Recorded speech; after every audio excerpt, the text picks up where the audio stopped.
I run a farm, not some scrappy little hobby patch out back, but a genuine, thriving, family-operated business sitting just outside a cookie-cutter subdivision wrapped in beige fencing and HOA red tape.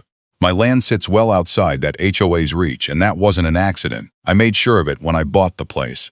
Open air, room to breathe, and nobody on some board dictating where I could park my truck. Life was steady and good, and honestly, I got along with plenty of the neighborhood folks. We traded vegetables, showed up at each other's cookouts, even helped dig each other out during the occasional brutal winter storm. Everything hummed along fine, until rumors started circulating about a change at the top of the HOA board. I barely registered it at first. I had a greenhouse expansion underway and 5 new beehive colonies arriving any day. But slowly I noticed the friendly waves thinning out, replaced by uneasy glances whenever I drove past. It felt strange, like a storm was gathering somewhere just out of sight. That's when her name reached me. Linda. No, not just Linda. Karen Linda, the freshly elected HOA president.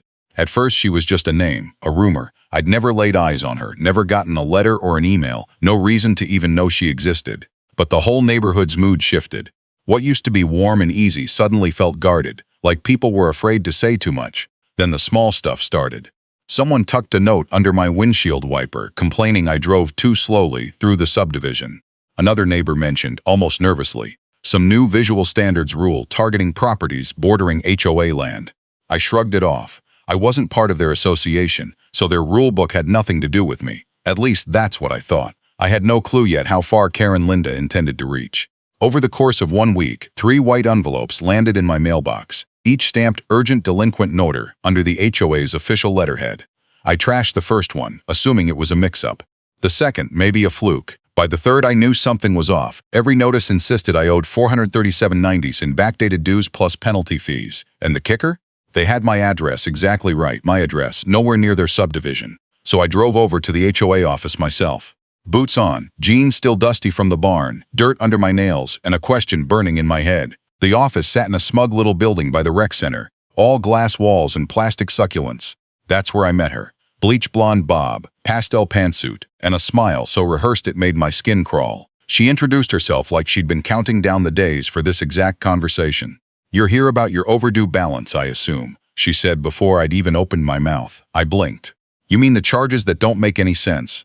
She pushed a manila folder across the counter, copies of the bogus bills, a fuzzy map with boundary lines somehow curling onto my property, and a note claiming I was profiting from visual association with HOA-maintained amenities. I stared at her like she'd sprouted extra heads. "You're billing me for being able to see your landscaping." She nodded, completely serious. "You drive past our hedges. You view our holiday lighting. You're part of the ambiance." Ambience. She actually said that word out loud. I told her plainly, "I'm not paying a cent for ambience. Keep your topiaries and your fantasy." Her eyes narrowed. "Then you'll be hearing from us again." And she meant it. The next morning, I nearly drove straight into my own gate. Yellow caution tape stretched across the entrance, like the place had turned into a crime scene overnight. But that wasn't even the worst part. Spray painted across my fence in dripping red letters were the words, "Pay what you owe," like something ripped from a low-budget thriller. I stood frozen, heart-pounding, trying to wrap my head around the sheer audacity of it. I tore down the tape and marched inside to pull up the security footage. Sure enough, just past midnight, there she was, Karen herself, gloved up like some low-rent TV villain, waddling through my gate with a spray can in one hand and her little lapdog cradled in the other like some bizarre HOA sidekick. She marked up my property and strutted off as if she'd just completed a noble mission. My first reaction wasn't even anger. It was pure disbelief at the nerve. Then the fury caught up. I called my lawyer, the same one who'd handled the paperwork when I bought the farm and knew every inch of my property lines. I barely got 2 sentences into my rant before he started cracking up. "She actually spray-painted your gate?" he asked, laughing between breaths. "Yes," I snapped, and wrapped my entrance in caution tape like a crime scene. He laughed again. "Oh, this is going to be fun. We're going to take her apart." He told me to snap clear photos, save the security footage, and write everything down while the details were still sharp. By noon, he'd already fired off a cease and desist letter, filed a trespassing report, and started drafting a lawsuit thick enough to make my head spin. Turns out, stepping onto my land and vandalizing it had broken about 4 laws in under a minute flat. But Karen wasn't backing down. Retreat wasn't in her vocabulary. She wanted a fight.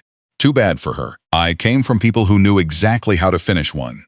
The hearing was held in the community center's multipurpose room, The same space that once hosted pancake breakfasts and HOA bake sales, now thick with tension. I walked in wearing jeans and a clean flannel shirt, nothing flashy, just enough to say I was serious. My lawyer trailed behind with his briefcase, already looking like a man who'd won. Karen sat rigid at the front table, her pastel suit wrinkled, her pearl earrings crooked, and her usual smugness replaced by something close to panic. Her little white dog trembled in her lap. The board members, suddenly extra polite, wouldn't meet my eyes as I dropped a thick binder of evidence on the table. Video of the vandalism, photos of the graffiti smeared across my gate, and certified land records proving I had zero connection to their HOA. One board member, a short guy named Tony who used to buy strawberries at my stand, cleared his throat nervously. "We'd like to make a proposal." I crossed my arms and waited, watching them squirm. "If you agree to drop the legal action, we'll cover the full cost of removing the graffiti from your property." He glanced at Karen, who flinched, and offer a small settlement for the inconvenience. My lawyer leaned in and murmured, "They're caving." I already knew, but hearing it out loud still felt good. I let the silence stretch, then nodded. "I'll drop it, on one condition." Karen's head snapped up. She resigns publicly with an apology. The room went dead quiet, heavier than a sack of wet soil. Karen's mouth pressed into a thin line as if she might explode. That evening, I sat on my porch with a cup of coffee, sunrise at my back, watching Karen, thoroughly humbled now, stand across the street reading a printed apology aloud.